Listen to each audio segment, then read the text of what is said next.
Hello, j'espère que vous allez bien. On se retrouve aujourd'hui pour se motiver à cuisiner ensemble avec des produits de saison et surtout des plats faits maison.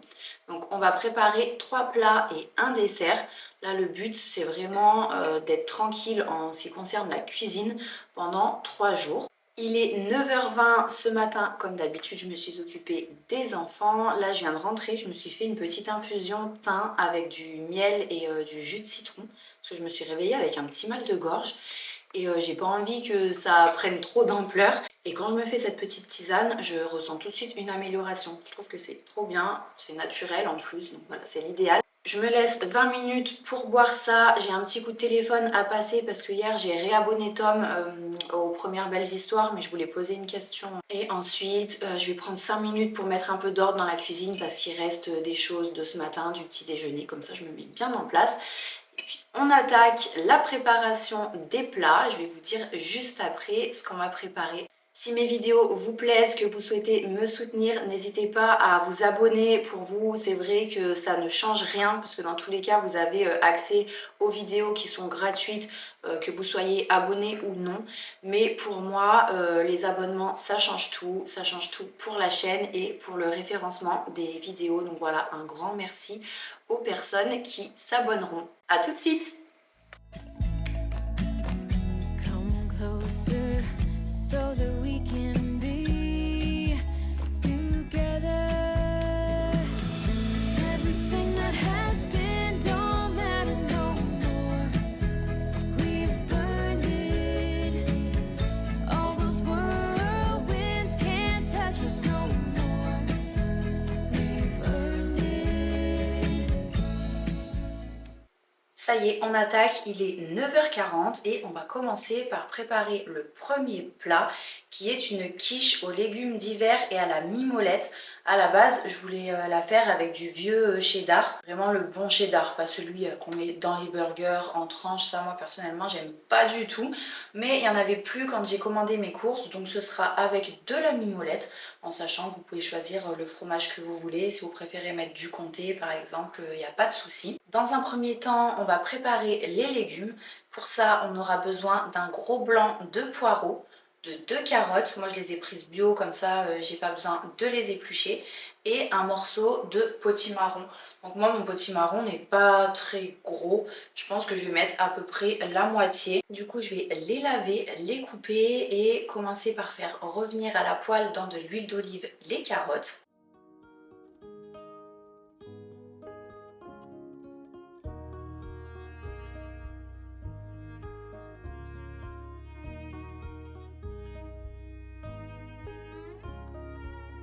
I fell in love with who I thought you were.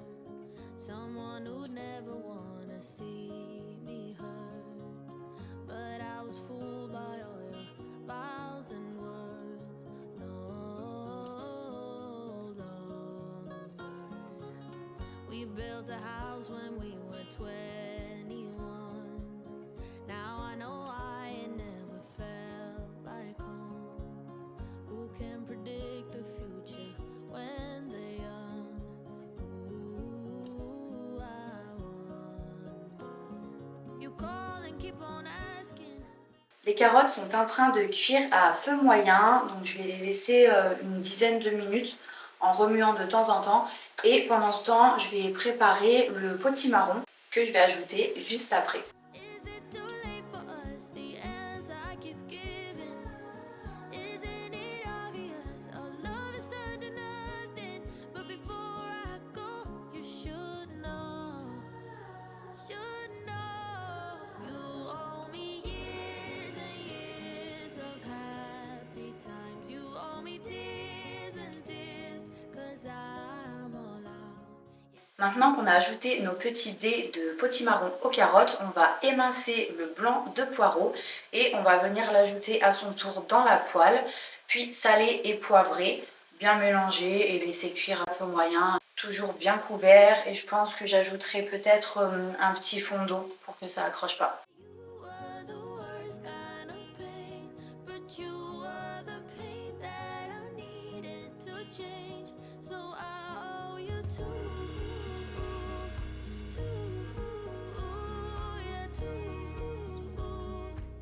Pendant que les légumes cuisent, on va préparer une pâte brisée. Si vous êtes pressé, vous pouvez utiliser une pâte brisée du commerce, mais c'est quand même meilleur fait maison. Donc pour ça, on va faire fondre 90 g de beurre. Moi, je vais le faire fondre au Thermomix, comme ça c'est plus rapide.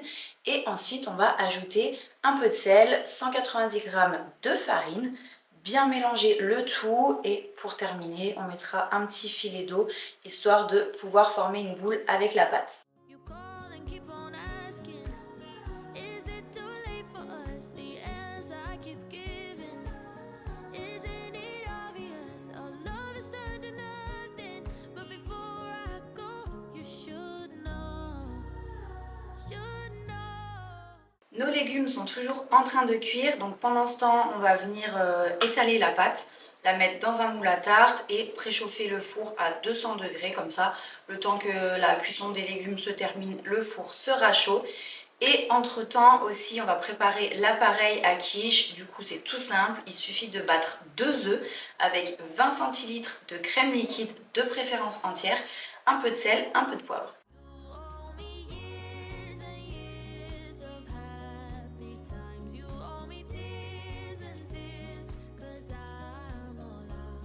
Yeah, you were the worst kind of pain, but you were the pain that I needed to change. So I owe you too. Comme vous venez de le voir, j'ai râpé de la mimolette que j'ai répartie partout sur la surface de la tarte. J'ai râpé avec une râpe à gros trous. Et dans ce saladier, j'ai mis 2 œufs, 20 centilitres de crème liquide, sel, poivre. Je vais venir fouetter ça et verser sur ma tarte.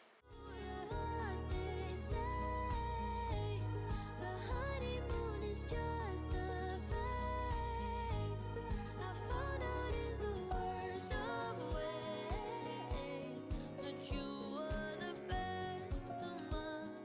On peut maintenant passer à la deuxième recette et on va préparer un gratin d'endives au maroilles. C'est un gratin que je fais souvent l'hiver, je trouve que ça passe bien, j'aime bien. Et du coup, vous avez été nombreux à me demander la recette sur Instagram quand vous l'avez vue dans mes menus de la semaine. À nouveau, il y a du fromage, je trouve que l'hiver c'est la base pour les plats réconfortants. Même si au final ça reste des légumes. Moi personnellement le soir ça me suffit ce gratin parce que vous allez voir il y a quand même de la béchamel, du fromage et même si c'est une base de légumes qui n'a pas de féculents, je trouve que c'est suffisant pour le soir. Mais vous pouvez accompagner de ce que vous voulez ou le manger avec du pain. Donc, je trouve que c'est un juste milieu entre le gourmand et le sain on va dire. Du coup, dans un premier temps, on va venir faire cuire les endives à la vapeur. Pour ça, moi, je vais utiliser mon Thermomix, mais vous faites comme vous avez l'habitude de faire. J'utilise les jeunes pousses d'endives comme celle-ci. Vous en avez à Lidl, à Carrefour. Parce que comme elles sont plus petites et plus tendres, je trouve qu'elles sont plus rapides à cuire.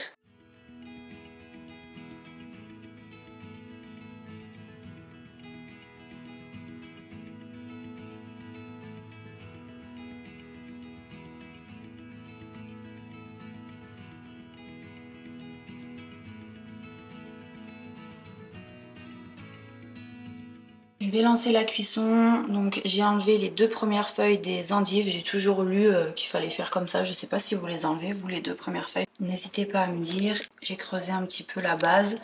Voilà, donc je vais lancer la cuisson pour une quarantaine de minutes à peu près. N'hésitez pas à vérifier avec la pointe d'un couteau parce que la durée de la cuisson va vraiment dépendre de la taille des endives. Ici, ce sont les quantités pour 2 personnes. En tout cas, moi je compte 2, on va dire 2 à 3 personnes parce que si c'est en plat principal, 2 personnes, vous avez 3 endives chacun. Il y a la béchamel, le fromage comme je vous disais. Et si vous êtes 3, que vous avez un petit accompagnement à côté, c'est bien aussi. Après, si vous êtes plus nombreux, n'hésitez pas à doubler les quantités. Voilà, maintenant que la cuisson est lancée, je vais faire une petite pause rapide de 15 minutes, le temps de vous poster un réel sur Instagram. Donc c'est un réel que j'ai déjà préparé. Et ensuite, on poursuit en cuisine. Ça y est, de retour en cuisine, je viens de sortir la tarte du four et je l'ai laissée pile une demi-heure à 200 degrés. Donc voilà le résultat. Elle est cuite juste comme il faut et après, comme d'habitude, vous vérifiez en fonction de votre four. Pendant que les endives terminent de cuire, on va commencer la préparation de la 3e et dernière recette salée. Et c'est un gratin de pommes de terre aux oignons et à la raclette. Donc, comme il n'y a pas de légumes dans ce plat-là, je vais l'accompagner d'une salade de mâche. Pour ça, on aura besoin d'à peu près 1 kg de pommes de terre.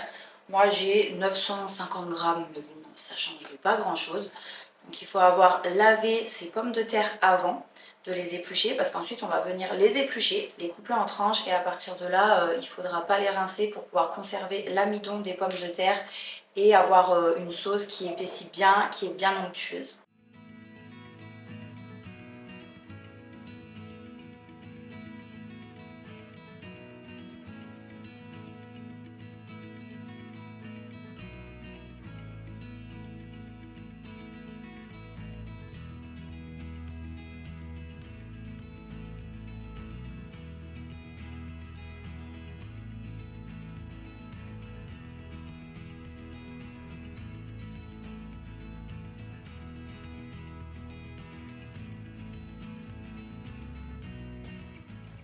Du coup, là j'ai émincé l'équivalent d'un gros oignon et je l'ai fait revenir dans une casserole avec de l'huile d'olive jusqu'à ce qu'il soit bien fondant.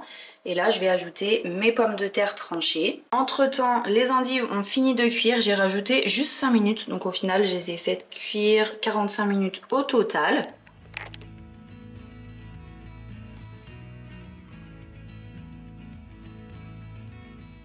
Après avoir ajouté les pommes de terre dans la casserole, j'ai mis 550 ml de crème liquide entière, sel, poivre. Ensuite, on met le couvercle et on fait cuire pendant à peu près 20-25 minutes en remuant régulièrement pour que ça n'accroche pas au fond.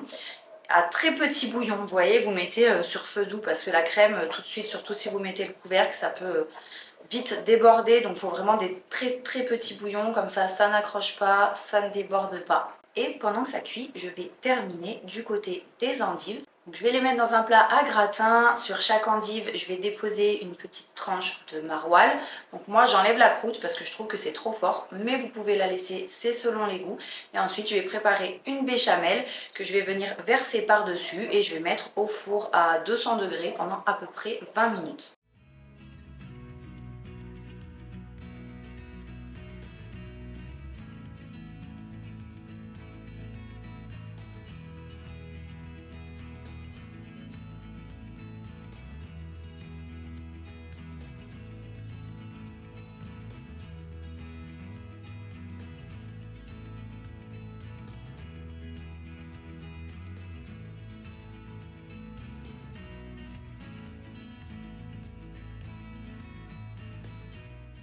La béchamel est prête, donc j'ai fait fondre 40 g de beurre, ensuite j'ai ajouté 40 g de farine, j'ai fait cuire encore à peu près 2-3 minutes et j'ai ajouté 500 ml de lait avec du sel, du poivre et j'ai fait cuire à nouveau 6 minutes en remuant.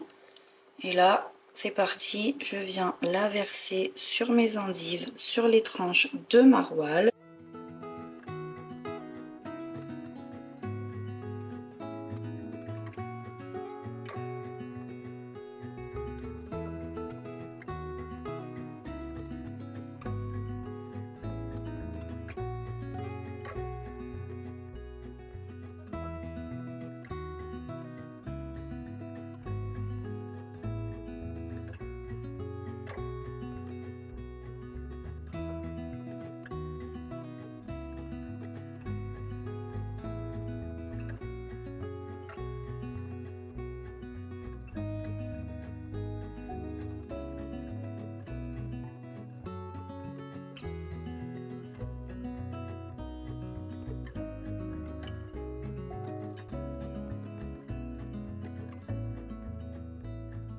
On passe maintenant à la quatrième et dernière recette, donc le dessert.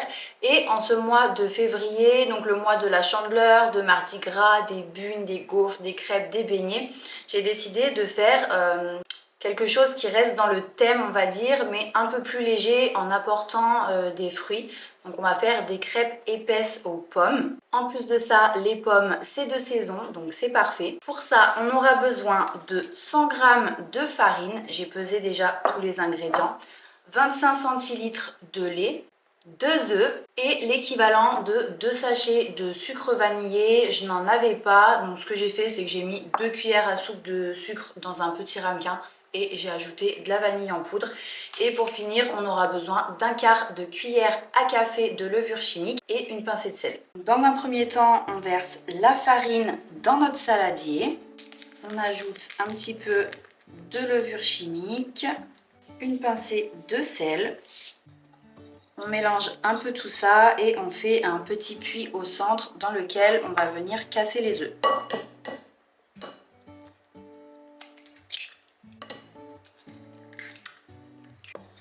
On commence à mélanger délicatement et petit à petit, on va venir ajouter le lait tout en mélangeant bien pour éviter les grumeaux.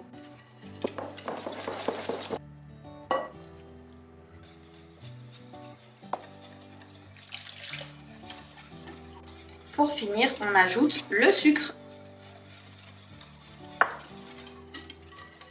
Ça y est, notre pâte est prête, elle sent trop bon avec la vanille en poudre. D'ailleurs, si vous avez des gousses de vanille par exemple, c'est encore meilleur. Donc n'hésitez pas à la place du sucre vanillé à utiliser 2 cuillères à soupe de sucre comme moi j'ai fait et la moitié d'une gousse de vanille.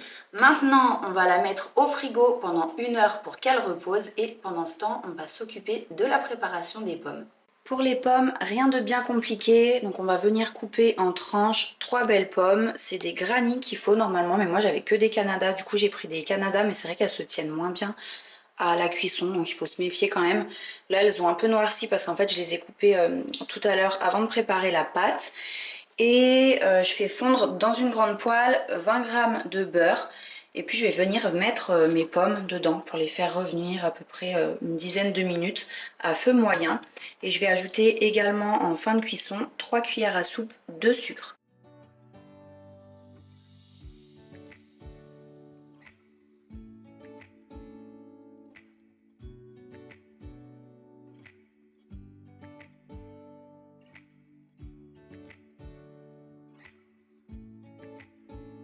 Entre-temps, le gratin de pommes de terre avait fini de cuire, donc je l'ai sorti du four.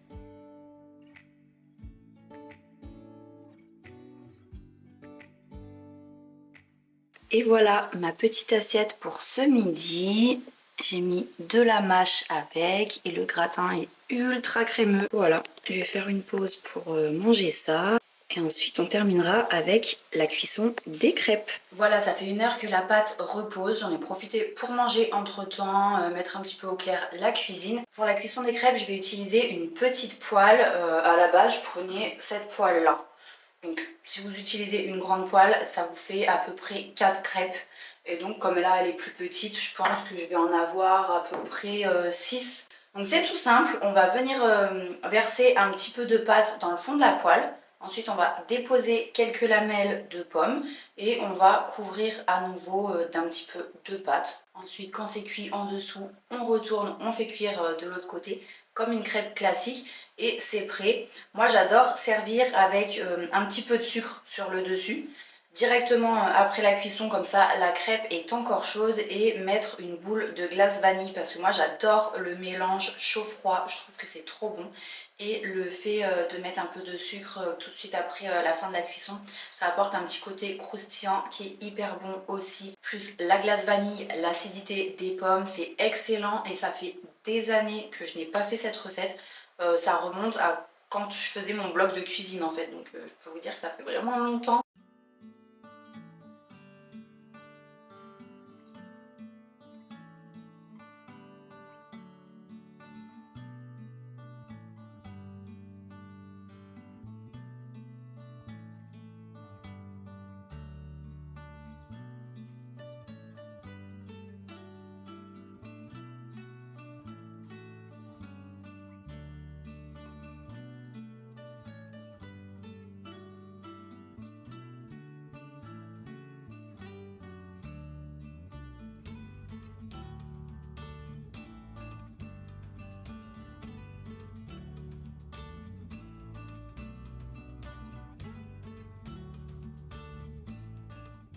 Et voilà un bon petit dessert ou goûter comme vous voulez. Bon là j'ai le sucre qui est tombé d'un seul coup, vous avez vu, mais c'est pas grave. En tout cas je pense que je vais me régaler. Là je vais faire cuire toutes les autres. Si vous voulez, vous pouvez ajouter encore quelques tranches de pommes sur le dessus. Après c'est facultatif. Et du coup je vous conseille quand même d'utiliser une petite poêle. En fait c'est plus pratique parce que vous pouvez réussir à retourner la crêpe d'un seul coup avec une spatule, alors que si vous utilisez une grande poêle, il va falloir vous aider d'une assiette pour retourner la crêpe. Donc c'est un petit peu plus compliqué quand même. Je trouve qu'une petite c'est mieux.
Voilà pour la vidéo d'aujourd'hui, j'espère qu'elle vous aura plu et qu'elle vous aura aussi motivé à cuisiner du fait maison avec des fruits et légumes frais. Ça fait toujours du bien de faire le plein de vitamines en hiver.